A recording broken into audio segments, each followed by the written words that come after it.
All right, I think we'll get started, and by the time I do my intro, everybody will be joining. So thanks for joining, everyone.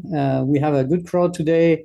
This is our developer community meetup for October. And today I'm very pleased to have with us Cedric and Stephen, and also Marcus in the background answering questions from Red Hat. They will be talking about containers, pods, and how you can help for your developer environment with Podman. And before we do so, I'd like to get, I got my slide wrong.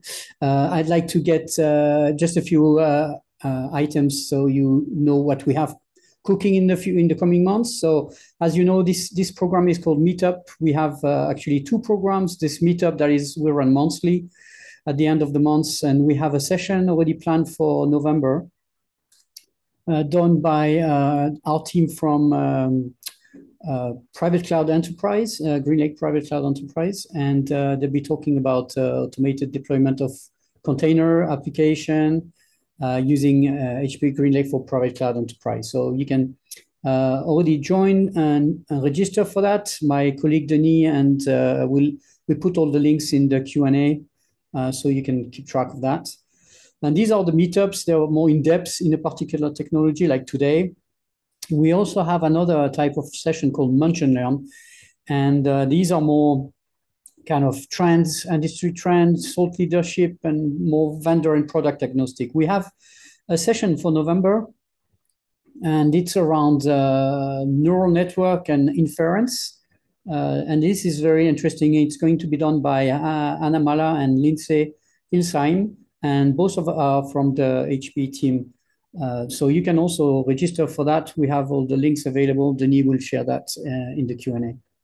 So feel free to join. Feel free to also invite other people to join if you think this is appropriate. This is open to anyone, so anybody can join.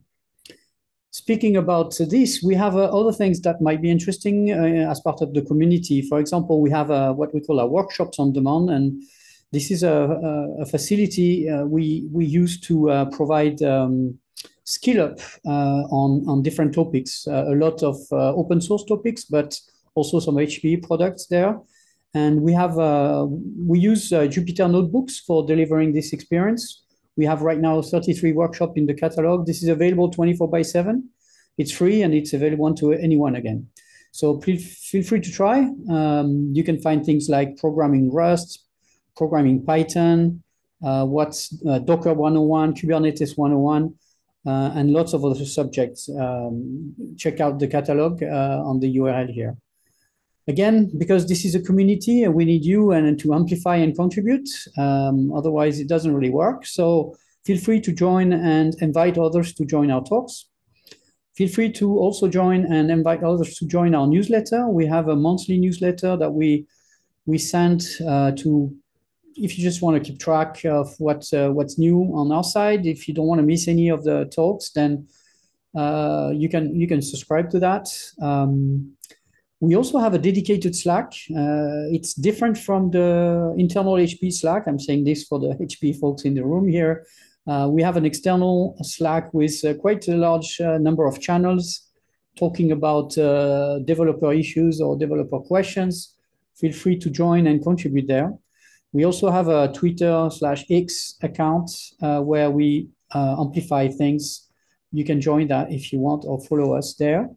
And if you're SME, we're interested to have you contribute as well. You can write a blog, for example. Our blog system is pure open source. So we use GitHub, we use Markdown. It's easy enough to create a blog, and then we can do a review in GitHub and have your blog posted in less than a week. We can also have you present a meetup like the Red Hat guys today, and we'll be happy to have more speakers to contribute to these talks. And finally, if you're really a subject matter expert and you see that we have a gap in our catalog for workshops, we'll be happy to provide help and help you build this workshop together with us. So feel free to reach out to the team.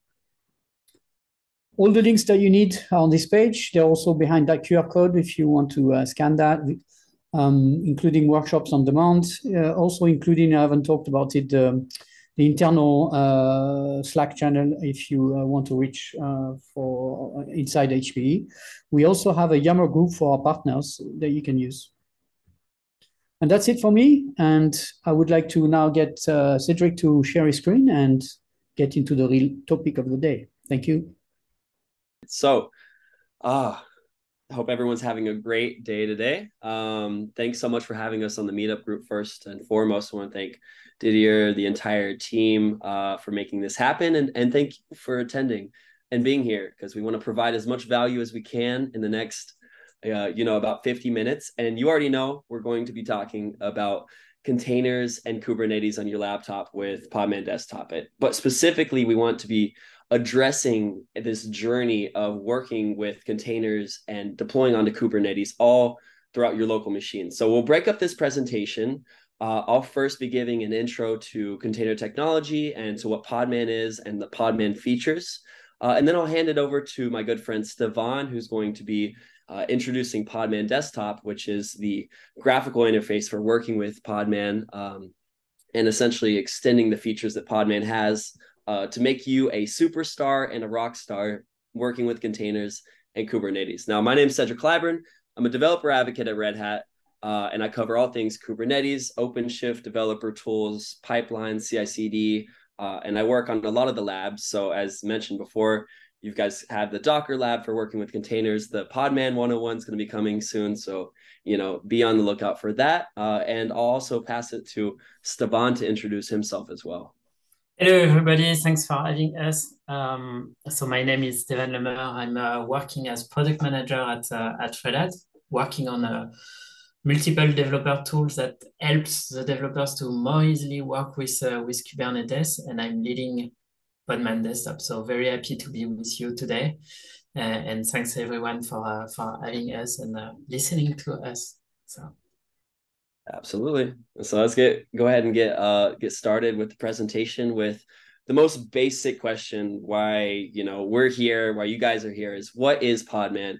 And before I get to Podman, I want to introduce some of the fun mascots that are behind this open source project that you might have seen if you've worked with Podman, to kind of get a little bit of history and background to the project. So Podman, it's a tool for working with containers, just like we see in this beautiful graphic here, but it's also for working with pods, which are groups of one or more containers, similar, just like the pods in Kubernetes architecture, actually. So a group of seals like these guys here is called a pod. So this kind of brings in the name for Podman, which is pod manager, and all the cute graphics that you're going to see around the project. And of course, being at the meetup, we had to give these guys some HPE merch. So we got the flag, we've got some servers that they're playing around with.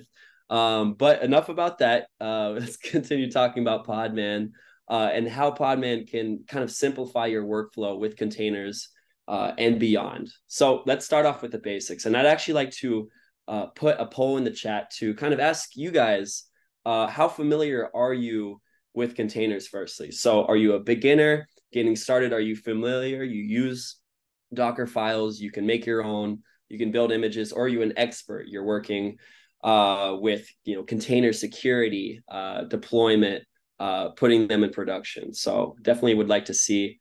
And then also, as a follow-up question, because half of this presentation is also about Kubernetes, how familiar are you taking those containers and deploying them to Kubernetes, to working with all the different resources such as pods and deployments and services?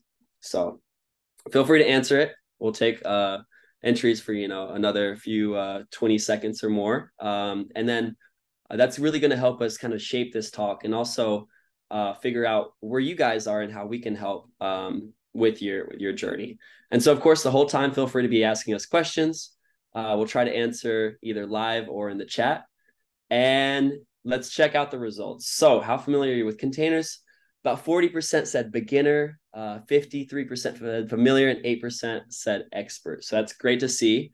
We'll cover some of the basics here in my side of the presentation about container concepts. And then, of course, we'll do a deeper dive into what containers are and deployment on Kubernetes later on. And then how comfortable are you taking containers to Kubernetes? Most said beginner. So they're just getting started. Some said familiar. And then we got a couple experts in the room. So I'd love to see it. So thanks so much for putting in the poll. It's always good to kind of know that before we dive into this presentation. So again, let's start off with the basics. So most of us were beginners. We're familiar with containers.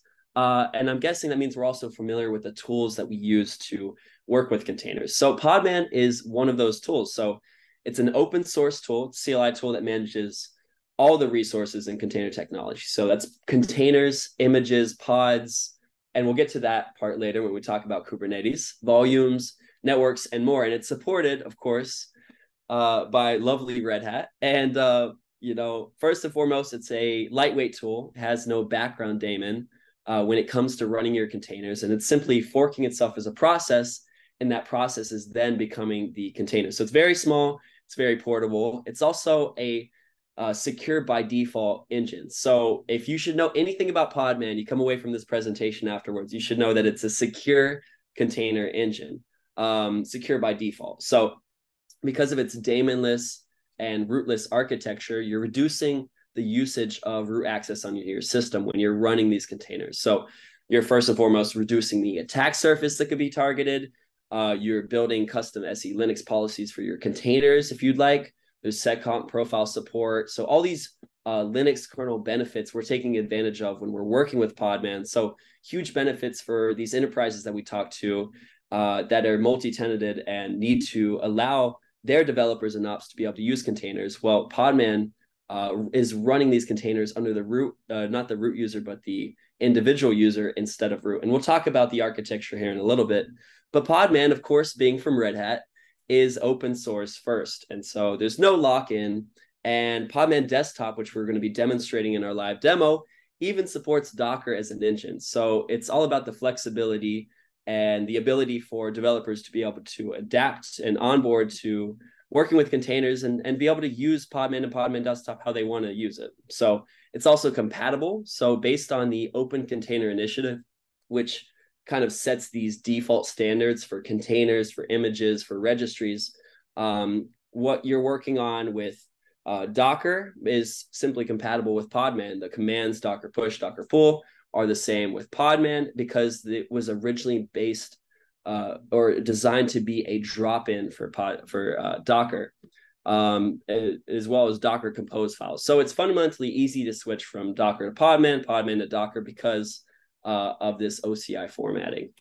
And when we actually take a look at Podman in action, because we love some live demos, I want to kind of demonstrate that no matter if you're on Mac or Windows or Linux, you're able to use Podman because you can easily install it. And say I'm on Mac, it's going to set up a Podman machine, which is a Fedora VM that's actually running these containers. So for the entire life cycle and usage of containers in our workflow, Podman helps from the beginning, from say working with a Docker file, building that image, running it, mounting volumes to it, debugging, pushing that image to a registry, and much, much more, and as well as Kubernetes. So Podman, a little bit of history about the project is it actually came from the Creo project, which is a container runtime for Kubernetes. So Podman is very well versed with the Kubernetes ecosystem. So you're able to work with and deploy pods, deployments, volumes, and other resources to kind of help on your journey and adoption of Kubernetes. Now, I want to talk about some of the concepts for those who are new to the world of containerization and are still getting used to it. So Podman, initially, when you're working with it, you can start with images. And this is true for any kind of containerization journey of pulling, of searching and working with these images, which were then running as containers. So images are just these packages, essentially tarball packages with a little bit of JSON that encapsulate an entire application and its dependencies and allow you to run it on my computer, your computer, the edge, production, wherever it might be. So whether it's MongoDB or Redis or AI/ML workload or simply our front-end Node.js app, we're able to take it and transport it. So Podman, you can do a search from a registry, pulling down that image, working with those images, building images using as well as a tool called Builda, and then pushing those images, super easy to do. Let's say for containers, for that running instance of a container image, well, we're using the host operating system, the kernel, and its ephemerals. So that means when we delete it, all that data is gone. So it makes it super lightweight to be able to start up quickly because it has everything that it needs to be able to run in that image, as we just saw before. So we could do a Podman run, we could check our pods, we could SSH into it, run commands from there, check out the logs, whatever it might be. And of course, we talked a little bit about Kubernetes concepts. When you look at Podman working with pods, we can see that a pod, which is just one or more containers that run together, we can create pods, we can run them, we can generate the Kubernetes manifest for those pod, and then we can also play those back in the Podman engine. So there's a lot that we have kind of just covered in just a few minutes about what, you know, containerization technology is and what we can do with it using Podman. But I want to back up just for a second before we kind of get too deep into the world of containers and talk a little bit about how we got here. So Red Hat has a kind of unique container philosophy that allowed us to get to the point of having these tools like Podman and Podman Desktop, which allow us to run these containers and help our journey to Kubernetes. So we kind of realized that there's no one-size-fits-all solution. So we kind of have this approach of taking these small modular, innovative and kind of Swiss Army knife-based tool approach to working with containers and containerization technology.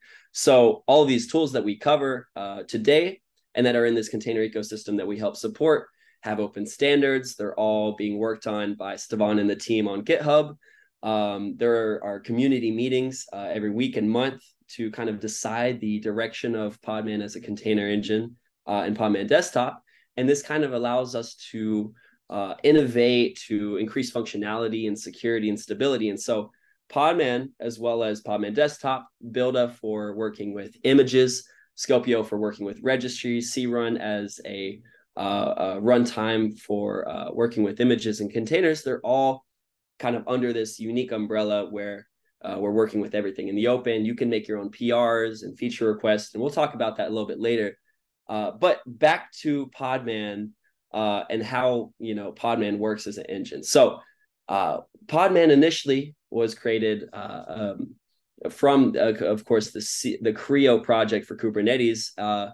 And when we started to create it, we kind of noticed some architectural differences in Docker that made rootless support a bit more challenging than necessary. And so when we developed Podman a few years back, we've supported rootless containers since version 1, and we've focused very strongly on being security hardened. So in addition to running rootless containers, to working with no daemon process in the background and just launching containers as child processes, you've also got this strong Kubernetes support. So if we are currently running a pod in the Podman container engine, we're able to generate a Kubernetes YAML file from that to be able to deploy in our Minikube or our Kubernetes cluster or OpenShift, or recreate the containers from a YAML file that we already have for a deployment or a pod. So it's pretty neat to be able to go both ways when we're working with Kubernetes objects. And of course, containers are Linux, but, you know, you can run Podman and Podman Desktop on Windows, on Mac, as I'll be doing today, and on FreeBSD. But I want to talk a little bit about the differences between Docker and Podman, because I started off myself working with Docker. Docker was kind of the way that I was introduced to the world of containers, and, you know, it holds a special place in my heart. So the really biggest difference that exists between these two container engines is the architecture. So up here, we've got Podman, and Podman is implementing this traditional fork exec model where these containers are running as child or grandchild processes of the initial Podman command that you're typing into your terminal. And so Podman doesn't have a daemon in the traditional sense, but it has this monitor, which is known as conmon, so container monitor. And it starts before the container and ends after it. And it allows Podman to integrate very smoothly inside of systemd. And conmon is a separate process for each container that we're spawning, not, you know, a traditional daemon that's managing all the containers. So great integration with systemd, but it's also pretty cool because when you update Podman, your containers will still be running as they were as processes and they don't stop. So it's a cool feature. And on the other hand, we can take a look at the Docker architecture. So as a regular user, you and me, when we're doing a Docker command, we're not doing a sudo Docker, right?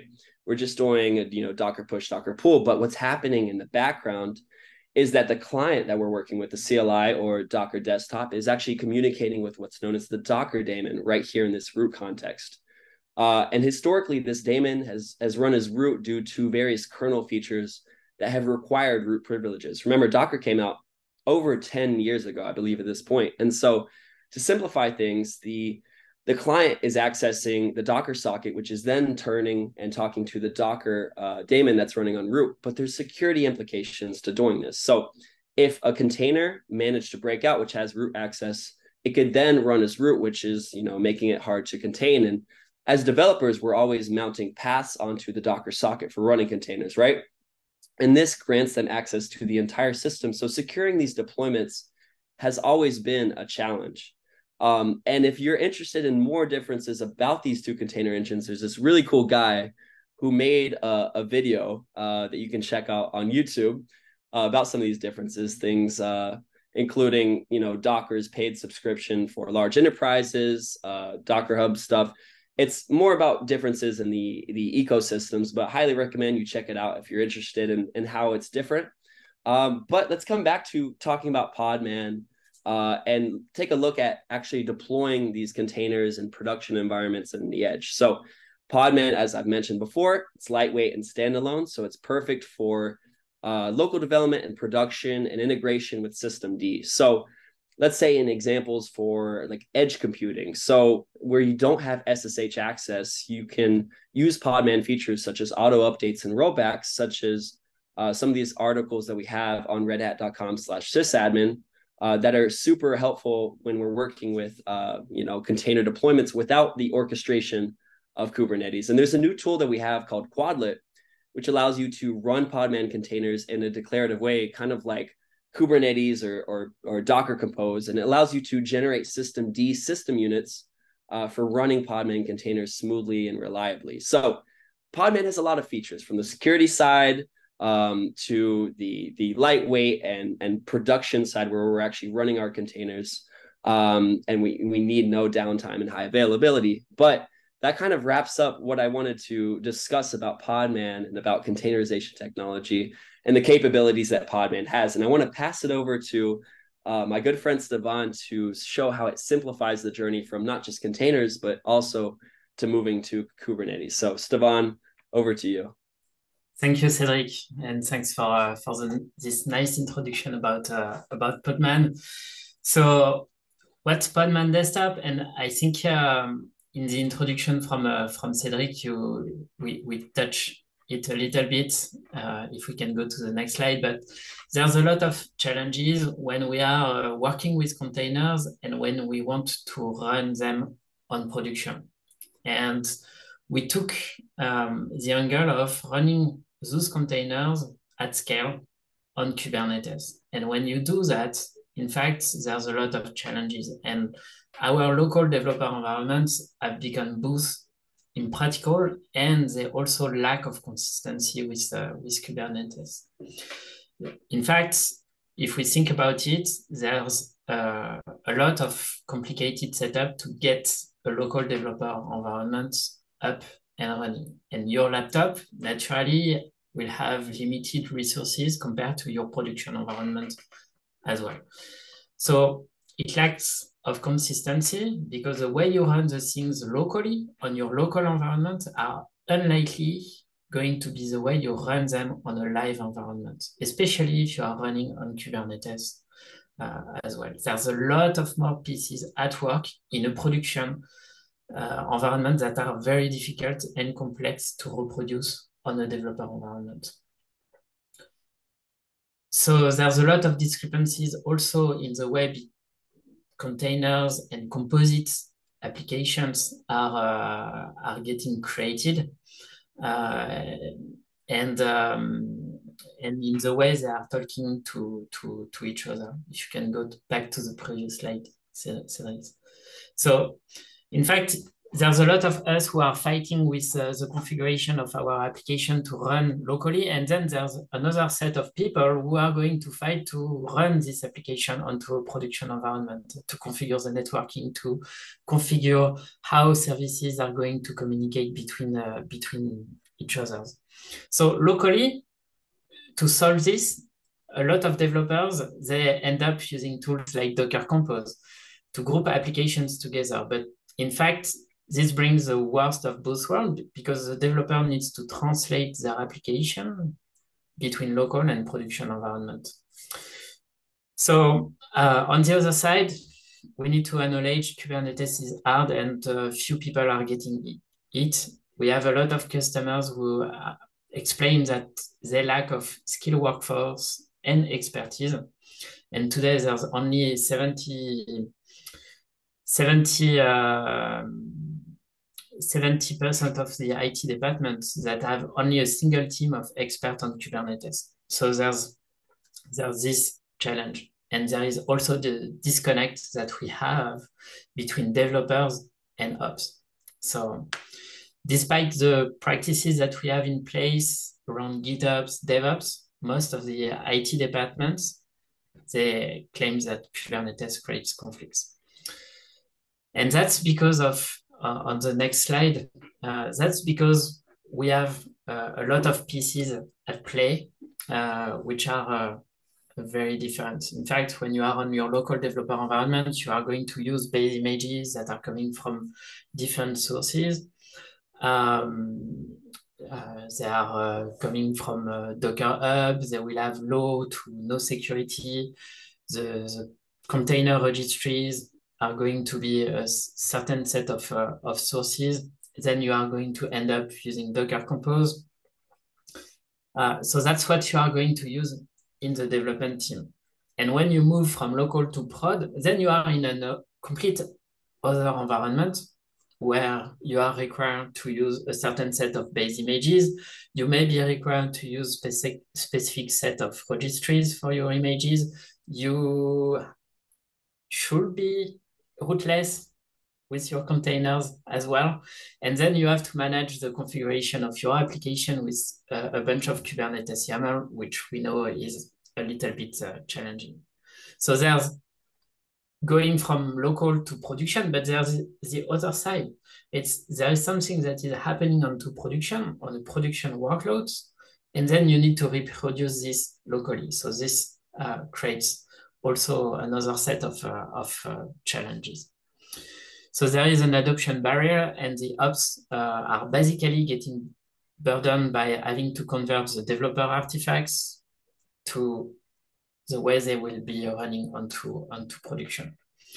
So the goal with Podman Desktop, next slide, is to provide a simplistic onboarding to help the developers to easily go from applications to containers running with Podman locally on their environment, and then to shape their application as Kubernetes objects. Because Podman has the ability to run Kubernetes objects locally without setting up an entire Kubernetes environment, you can easily transition and shape your application into Kubernetes world, run that locally, to then finally completely run this onto a Kubernetes environment, which can run locally with Minikube or with Kind, or you can deploy that to a staging environment that is given to you as well. So that's really what we are trying to do with Podman Desktop. We try to help the developers to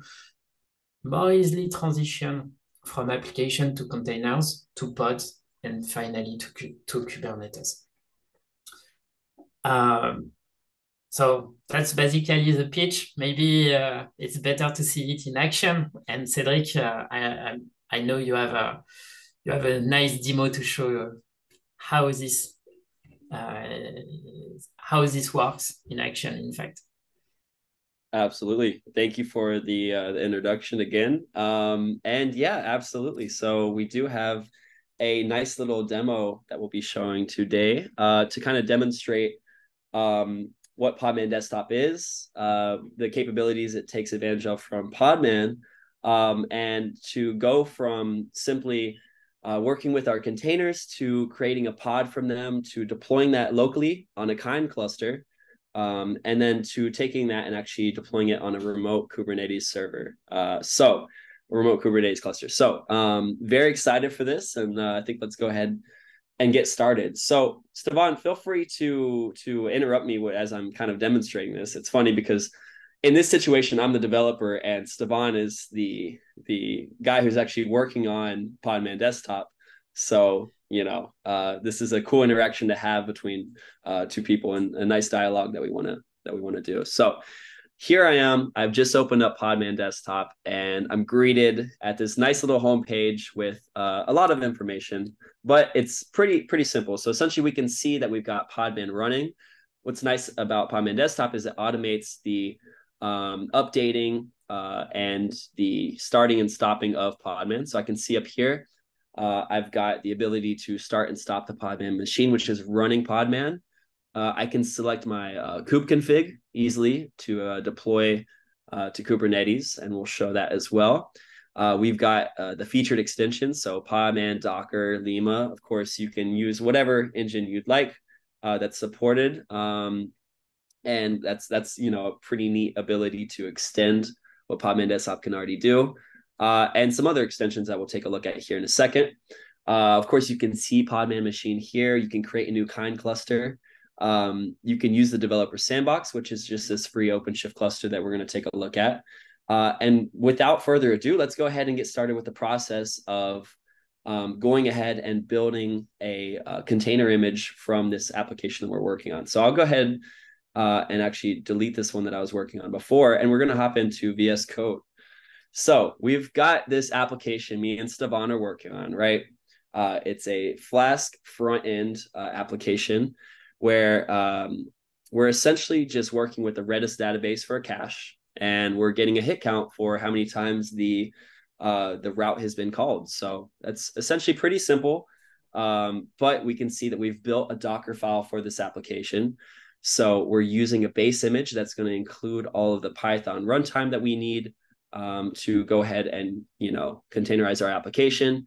We're setting some environment variables, copying in a file for the requirements to build that, and then starting an entry point, with this script that's essentially pulling down the Redis host name so that we can connect it in the actual application. So the application is simple, but I kind of want to demonstrate the functionality because, of course, if we just do a Flask run right here, we'll notice that even though the server starts up, actually it won't start up, which is a great point. That's what I wanted to demonstrate, is that, of course, since we haven't entered in a environment variable, Redis isn't going to start up. We can't work with the cache. So that's where containerization really, at its fundamental, most basic point, saves us time as a developer, saves us cost, whatever it might be. So what we're going to go ahead and do is containerize this application so that we can start a Redis container. We can start this container from this work that we're doing for this Python application, run them side by side, and of course, be able to deliver them, scale them, whatever it might be. So I'll go ahead and build an image. So we'll select this Docker file that we've been working with, the build context to pull in the code, any of the library's resources, and we'll go ahead and call it Python app. So it's going to work with this base image that we've already created. It's going to copy in and install our dependencies. And you'll notice if you do this with Docker, if you do this with Podman, the output's going to be the same.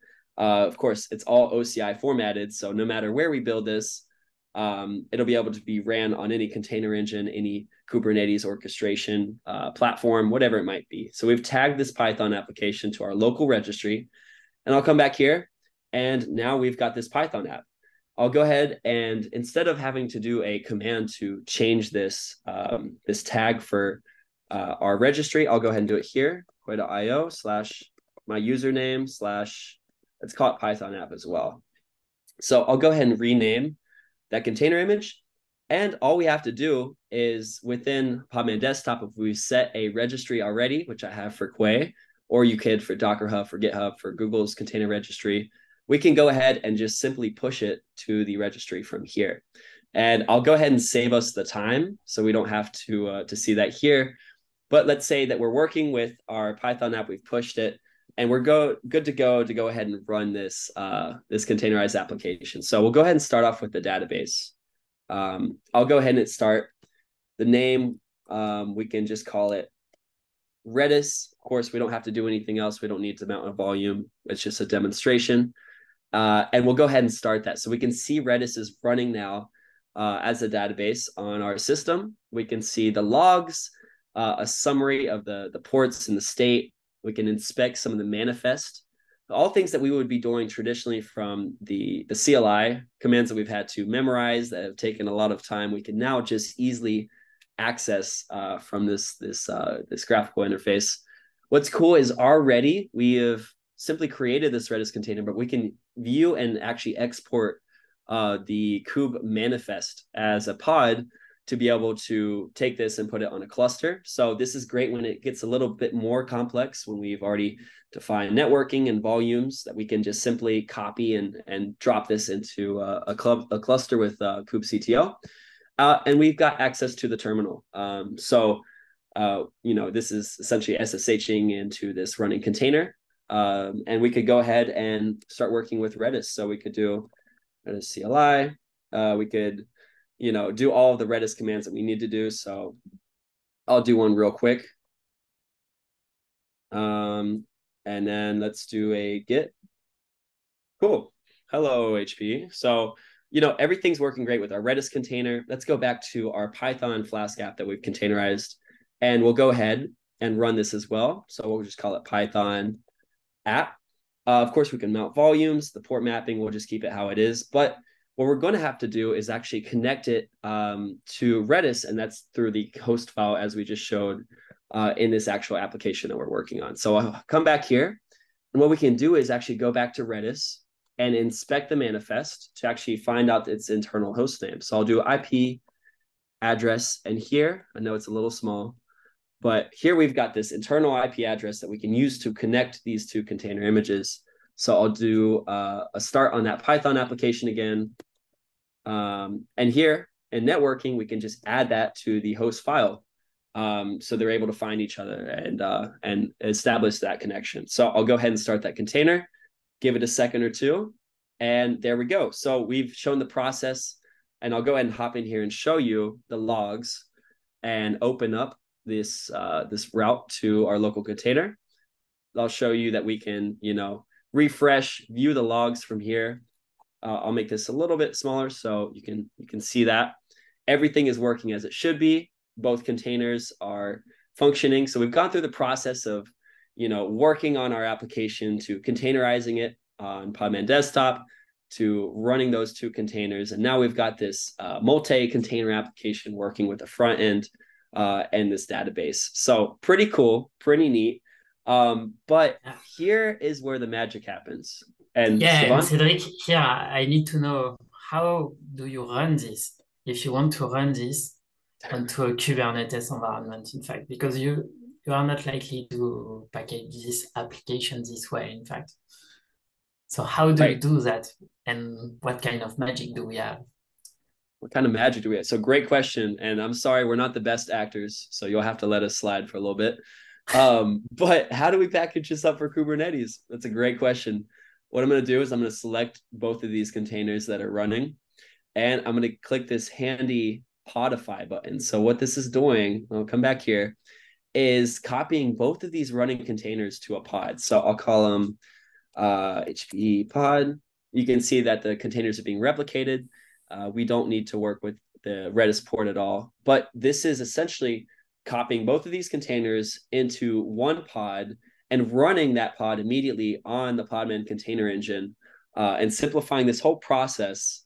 So we instantly have, just like this running pod, along with both of the logs from these podified containers, the infra container, of course, that we need, and this Kubernetes manifest that includes both of these containers in one place. So bam. And as you can see, if we go back to containers, we can see that both of these have been exited. They've been stopped. And now we just have this pod that's running. So we could go over to the pod, and of course, see just as what we saw before, check out the logs for each of these containerized applications directly. Pretty neat to be able to have that functionality right there. And of course, in the pod section, we've also got the ability to, as I mentioned before, Podman can play Kubernetes YAML as well. So if we already have a YAML file that we're working with that we've saved from before, we can just select that and deploy it here as well. So let's say we've got a HTTPD pod. Go ahead and run that on the Podman container engine as well. And it's pretty neat to be able to do that, to work both ways as well. So great. The thing which is pretty interesting here is that you can both generate Kubernetes manifest. So that gives you a nice way to kick off your journey to go to Kubernetes, because you have the YAML and you can run them locally and you can play them locally within Podman as well. So any objects that you are running with Podman, could be container, you will be able to get the Kubernetes manifest for running it onto Kubernetes. Absolutely. But talking about running it on Kubernetes, Stefan, how do we do that? It's a great question. So to highlight that, we want to show some of the integrations that Podman Desktop has, and one of those is Kind. So Kind, if you haven't heard of it, is a Kubernetes special interest group that provides this easy way to create a Kubernetes cluster in a single container node. So to create that, I'll just go ahead and show you the process. We'll be able to locally test our applications in a simulated Kubernetes cluster for testing and development, and then be able to take what we've worked with and actually push it onto whether it's our actual production cluster or a development cluster, or wherever we want to take it. So I'll go ahead and show that real quick, how easy it is to select Podman as a provider, or of course Docker, set up the ports to be able to access it. Podman Desktop sets up an ingress for us automatically, and I'll go ahead and let it do its thing. And you'll see it's preparing the nodes, starting the control plane. And you'll notice that when we start up Minikube, it's going to take a little bit to get everything ready to set up our cluster. But you'll notice probably in about, let's say 10, 15 seconds, Kind has already created a development cluster for us. We can see it within this container section where we have this control plane. And if we go here, we can just do kubectl commands to make sure everything's working. And bam, we've got a great location to be able to test out our pods and Kubernetes objects locally before we take them to a production area and be able to go back between staging and everything. So pretty neat. And I think it's only right that we take one of these containers that we're working with, pods, and actually deploy that onto this development Kubernetes cluster. So we've got this pod that we're working with here, of course, for our application for this page viewer. What we're going to go ahead and do is hit this rocket icon. And what this is essentially allowing us to do is generating the Kubernetes YAML that we've already seen before, allowing us to name the pod. We're going to create this ingress to access it on port 9090. Select the port of 5001 for this Python app, and go ahead and hit deploy. And essentially, this is taking care of all of the deployment of this pod onto the cluster. It might take a little while to pull these images down because, of course, my New York City Wi-Fi needs to kind of upgrade it. But you'll see we have all this result of the containers being created. If we head over to this control plane, we could do a kubectl get pods. And we're going to see, of course, these are also being created as well. And so we'll give it just a little bit longer and we'll be able to, oh, there we go. That was easy enough. Maybe I don't need to upgrade my Wi-Fi. And then bam. So we can see that on this Kubernetes cluster, we can access it through the ingress. We can view the logs. of this control plane. And we can essentially test out our applications on this cluster. We can easily stop it, start it, delete it, create another one, and use all the features of kind within Podman Desktop to be able to test out. And Stefan, you'll talk about this later, but I believe there's Minikube support also coming here as well to be able to test. Yeah, absolutely. There is actually an extension that has been built for Podman Desktop by the community for supporting Minikube. And this is already available.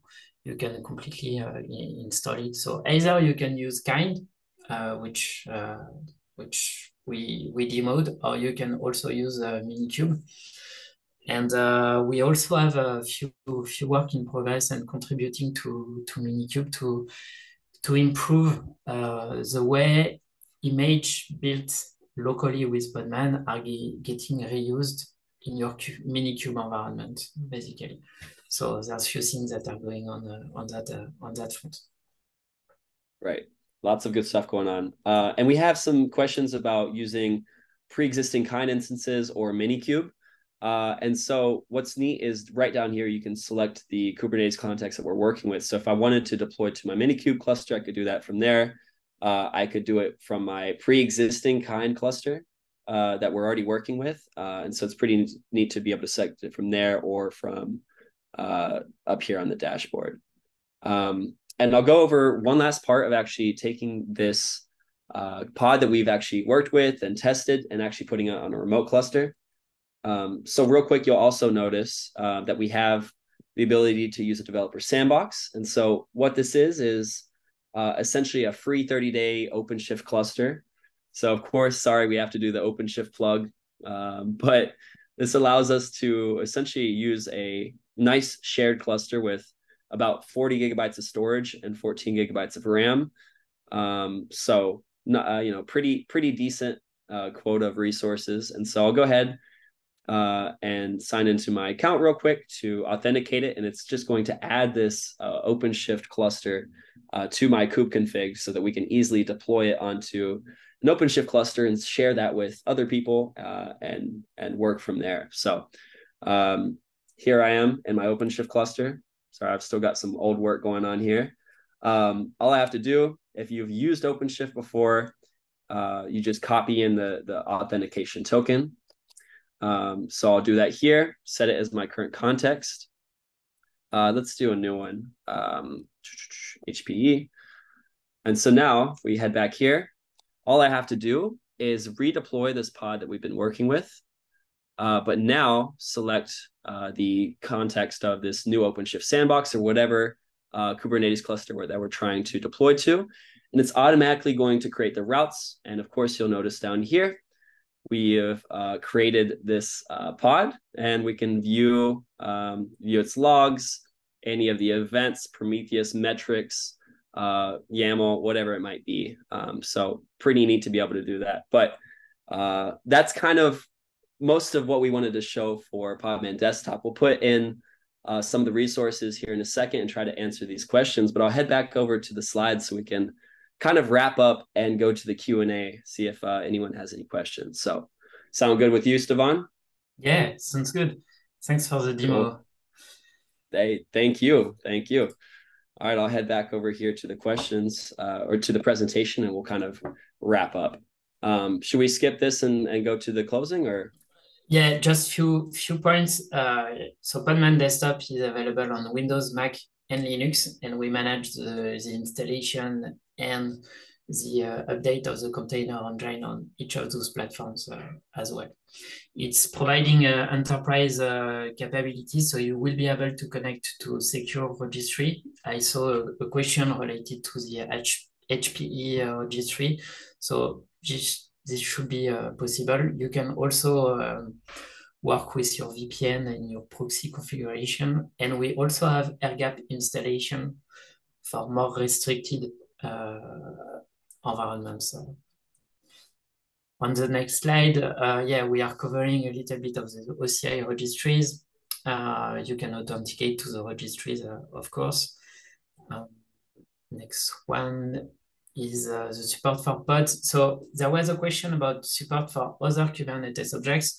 At the moment, we only in the UI are supporting pods, but Podman support deployment services and other Kubernetes objects. So we are progressively adding the support and progressively adding UI for more Kubernetes objects inside of Podman Desktop. So you will have the ability to interact with those objects more easily directly from the UI. And as we saw in the demo, it's providing extension for OpenShift and for Dev Sandbox as well. With OpenShift, there is a way to also have a lightweight OpenShift environment, which is really optimized for the developers. So it's called Microshift. So you can set up this as well. The way it is built, so basically we rely on the virtualization stack at the bottom, which is on Windows relying on WSL2. And then on Mac, we are relying on QEMU, and on Linux, of course, it's native. The desktop application is basically an Electron application with Node.js, and the UI framework that we are using is Tailwind and Svelte. And the reason I am saying this is that Podman Desktop, it's free and it's open. So you can completely extend it and you can plug the different tools that you want anywhere inside of the tool. So you can add more container engine, Kubernetes providers, you can add actions, menu, configuration, default registries, you can customize the status bar, the system tray. All of this is open and it's not locked around a single ecosystem. So we currently have extensions for Podman, Kind, Minikube, Lima, Docker, OpenShift Local. And we also support Docker Desktop extension if you want to run them from Podman Desktop as well. So feel free to join the forces if you are interested. It's pretty cool, actually. We really try to be the bridge between containers and Kubernetes and focus only on a UI that helps the developers to work with their application when they are running them and deploying them onto Kubernetes. Absolutely. And I'll go ahead and close us off here with what's coming up next for Podman and Podman Desktop and how to get started. So all the links that you need to get involved and download. So real quick, I'll talk about what's next for Podman. So we're making improvements for the Podman machine, which is what's actually running the containers on Apple and Windows to have native hypervisor support. We're working on small improvements for container startup, reworking some of the networking features, enhancements for the YAML support, as we've shown in the demo today, and better rootless networking as well. Feel free to like the project. We'll have a link for you here and once the slides are delivered. And to you, Stefan. Yeah, so on the container side, so we have work ongoing on native hypervisors. We are also really refining the onboarding experience. So when you first download Podman Desktop, we will have guided flows that will help you to better set up your environment. In fact, we will have better compatibility with Docker as well as Compose as well. For Kubernetes, we are always refining the Podify and the Kubify flows, the way you can bring containers together as Kubernetes objects and deploy that onto a Kubernetes environment. We are also working on the Kubernetes Objects Explorer. So I mentioned it in the answers for the Q&A, but we have work ongoing just right now on adding support for more Kubernetes UI, and we are looking at improving this. We are looking for feedback, so feel free to join. It will be really great.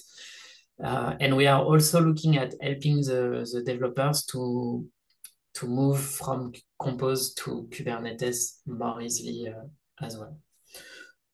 And we will provide some capabilities for users who are working with OpenShift to have a better integration of OpenShift as well.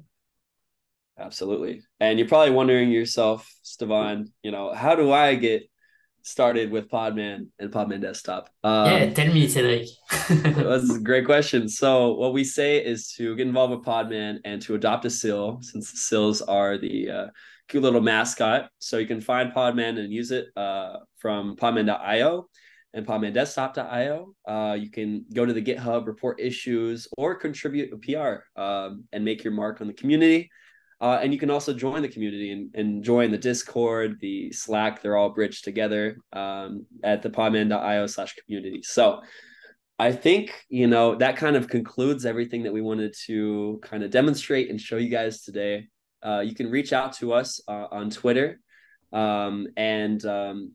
We greatly appreciate your feedback here, and we'll try to answer up some questions and get you guys out of here on time. So feel free to let us know what you think, to ask some questions. And thank you for your time and for being here, and for the organizers, for you guys.